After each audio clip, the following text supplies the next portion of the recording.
The internet has recently been revealed as a source of discrimination, not an end to it. With people's identities uncovered, disadvantaged groups face many of the same challenges they have long confronted in the offline world, sometimes made worse by a lack of regulation, and the fact that would-be discriminators can act without ever personally confronting their victims.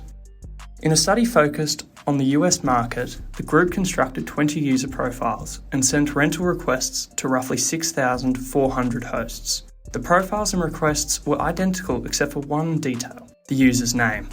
Half the profiles had names that, according to birth records, are common among Caucasians, while half had names common among African Americans. Requests with African American sounding names were 16% less likely than those with white sounding names to be accepted. Researchers have now documented racial discrimination in a variety of areas online, from labour markets to credit applications to housing.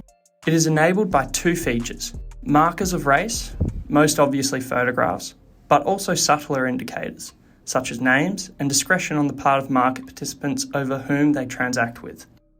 The short-term rental marketplace Airbnb is a case in point regarding the emergence of discrimination in online markets and the ways in which design choices influence the extent of it. When a would-be renter searches listings, he sees descriptions and pictures of both the property and the host.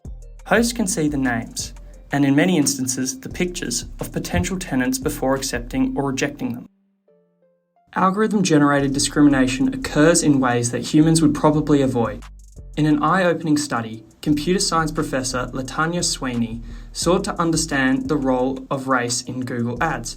She searched for common African American names, such as Deshaun and, Latanya, and recorded the ads that appeared with the results. She then searched for names such as Jeffrey, that are more common among whites.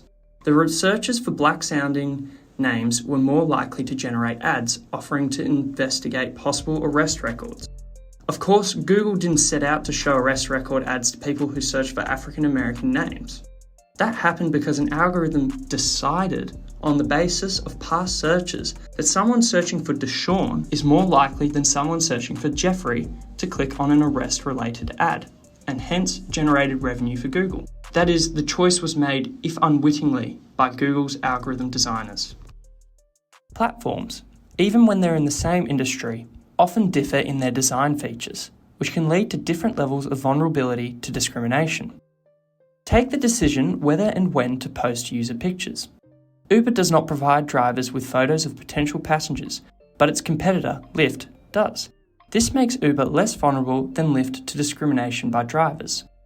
Similarly, the main search results page of the vacation rental marketplace, HomeAway, displays photos only of the property for rent and withholds hosts' photos until a later page, if it shows them at all.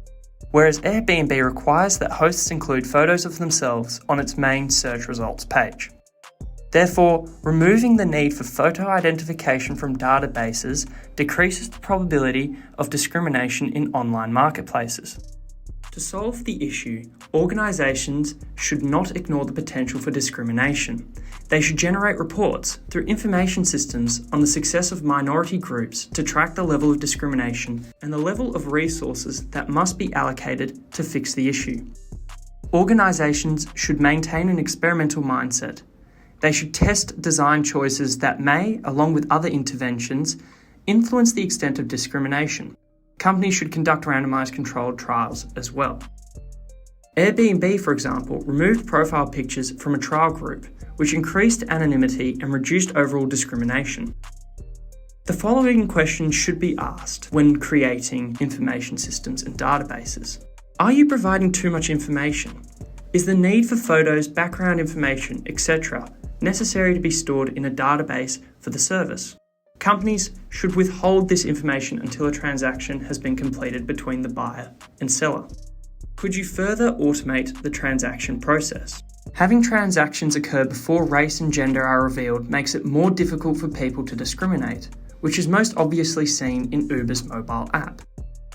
Could you make discrimination policies more top of mind?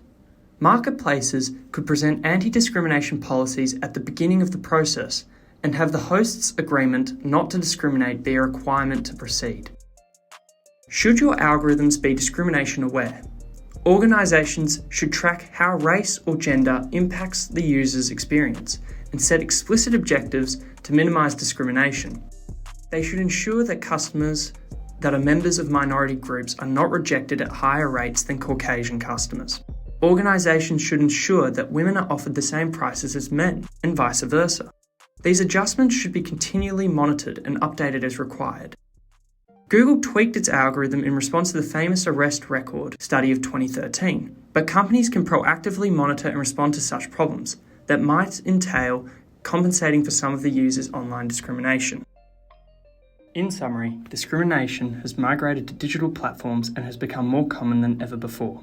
It is ultimately down to the organisations to protect users from discrimination, which can be done by monitoring their platforms and redesigning them whenever possible to eliminate prejudice, making the online world a safer and more equal place.